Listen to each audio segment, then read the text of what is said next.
you, sir. Director Chopra, do you have any plans to resign from the CFPB on January 20th? Well, as you know, we serve and are confirmed for a 5-year term. The president can remove us at any time, any day, and we obviously completely respect that right.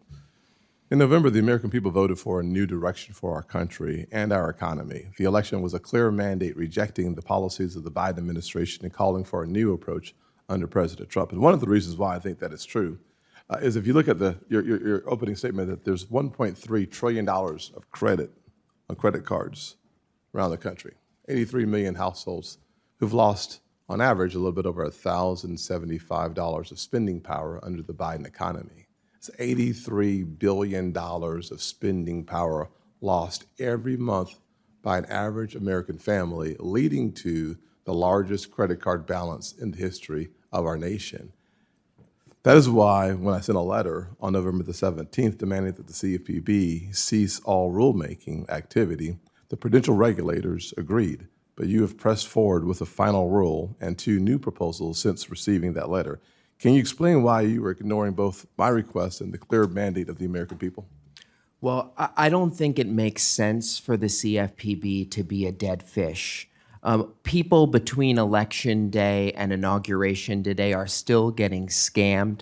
They're still being subjected to questionable account closures. They're still being the victims of so much wrongdoing.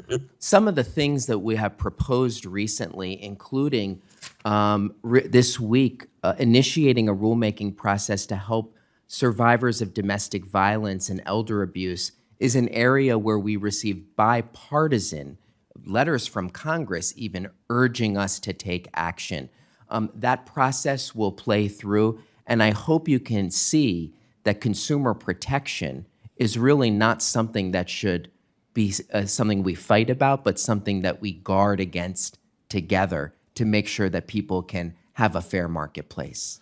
Certainly believe that we should do everything in our power to protect the consumers. And I think there are a number of agencies, whether it's the OCC and others, who already have the mandate and authority to do so. I certainly look forward to having an opportunity to look at the overall structure of the CFPB and to see how we can make sure that the mission, the primary mission, not the expanding authority, will be fulfilled. You recently issued a final rule to expand the CFPB's authority to new industry participants. You also repeatedly attempted to change policy through your seat on the FDIC board. As much as you claim to be doing all of this in support of your mission to protect consumers, it seems to be failing. I have spoken many times about the harmful effects of many of the CFPB's proposals, but recently we have confirmed that the CFPB is not even doing the basic jobs it was created to do. As part of Dodd-Frank, which created CFPB, when a bank transitions in assets above a certain threshold, the CFPB legally becomes responsible for direct supervision of compliance with consumer financial activities. But a report issued just last week by the CFPB's own Inspector General reveals that the agency did not complete most of those transitions timely or effectively. So the specific objectives under the current construct of law focus the attention of the CFPB, and within that jurisdiction, there seems to be a breakdown.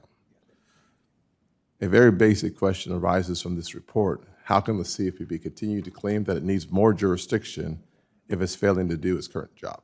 Well, that report was initiated by me. I was concerned about how those transitions occurred.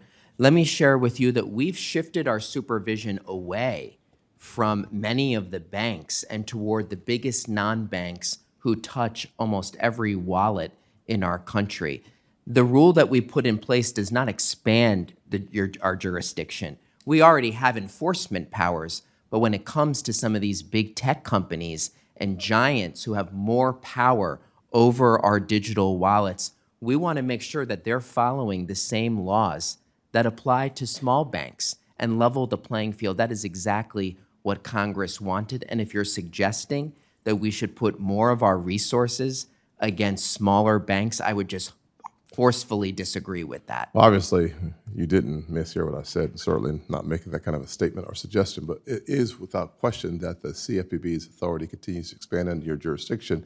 And I believe that it has led to us having. We are not allowed to having- expand our having a authority. weaker- Only well, Congress is able to Chopra, do that. I wish that was true. We know that's true, but it does not appear that you can follow those rules. But thank you for being here.